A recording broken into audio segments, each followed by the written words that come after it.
Question 11. A ball of mass m moves with a constant velocity v in a horizontal circular path of radius r. The ball is attached to a string of length 24 cm. 24 cm means 0.24 meter. And make a conical pendulum as shown in figure 4. A. Sketch a free body diagram showing the forces acting on the ball. So we sketch the free body diagram. Represent the ball with a dot. So along the string we have tensions.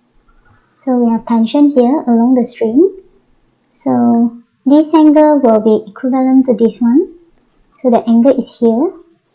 So I have the angle here, theta.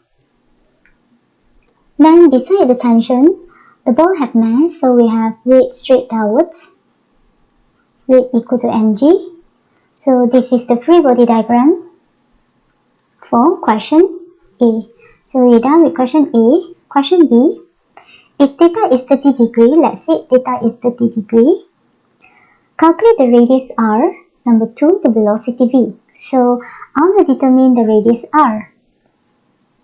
So how I'm going to determine the radius r? Maybe for the first question, we can try to relate the r with the length of the string using the mathematics. So I redraw the diagram.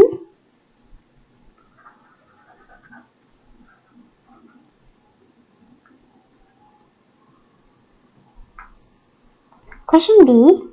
If theta is 30 degree, calculate the radius r. So how we are going to solve question how we are going to solve question for how we are going to determine the radius of r. So this is the radius of r. So maybe I can relate with the length of the string. This is the length of the string. If we notice, the length of the string is 0.24 meter. So it will form a right triangle. So the angle here is 30 degree, given the angle is 30 degree. So to calculate the radius, we can use the trigonometry. So this is hypotenuse, this is adjacent, and this is opposite. So radius is the opposite side. So we have sine 30 equal to opposite divided by hypotenuse. So our opposite is r, the hypotenuse is 0.24.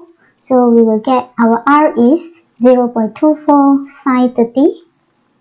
So press the calculator, we will get the radius is around 0.12 meter. This is equivalent to 12 cm. So we're done with question 1 for B1. Then we move on to B number 2. We want to find the velocity. What is the velocity?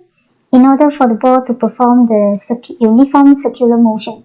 So to find the velocity, we have to relate with the centripetal force, whereby F is mac. We know that the velocity can relate with the AC, whereby the AC is v squared over r. So I'm trying to relate the centripetal force with the force given. So to solve question B number 2, I need to apply Newton's second law for uniform circular motion. So I redraw my free body diagram. So this is the tension. This is the weight, mg. So the angle is theta. Then this object is performing circular motion. So this is the center of the circle. Let's say this is the center of the circle. So since the tension have angle, we need to resolve the tension.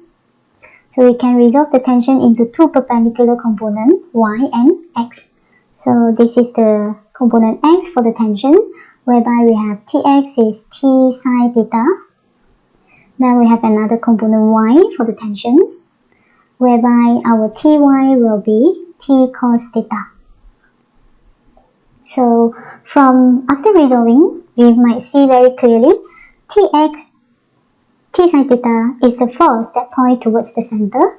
So apply the Newton's second law for our uniform circular motion. Total force component x is mac. So T sine 30, our angle is 30. M, our AC will be related with the speed that we want to, the AC will be related with the velocity v that we want to calculate over, AC is v squared over r. So I cannot solve the question because the mass is unknown and we know the radius is 0.12, so I put it first. T sine 30 will be m v squared over radius is 0.12. So I put it as equation 1 first.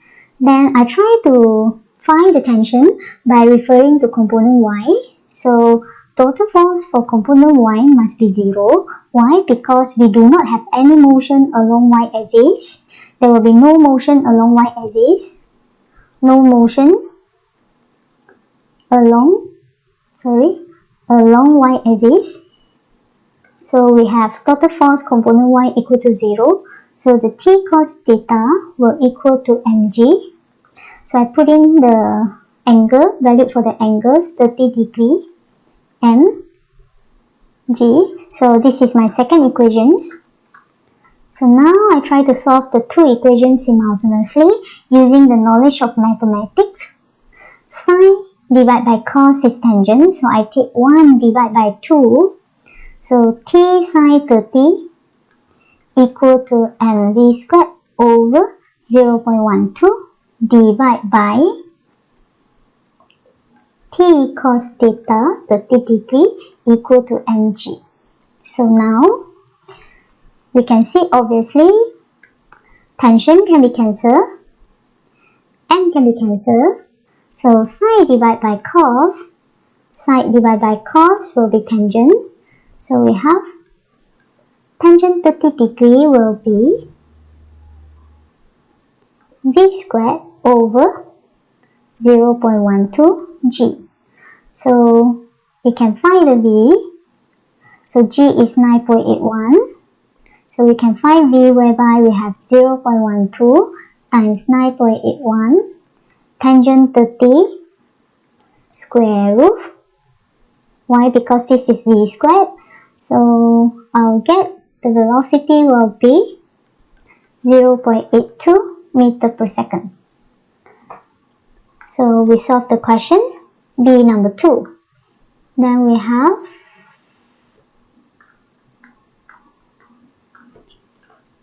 B number 2, 11C. If theta is more than 30 degree, what can you deduce about the velocity of the ball? So if we refer to our solution in question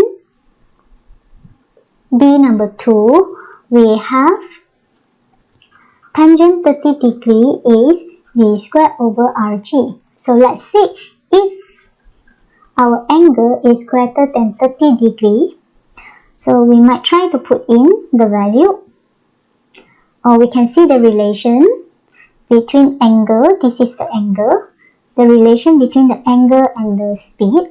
So we can find out that the tangent theta is proportional to v squared.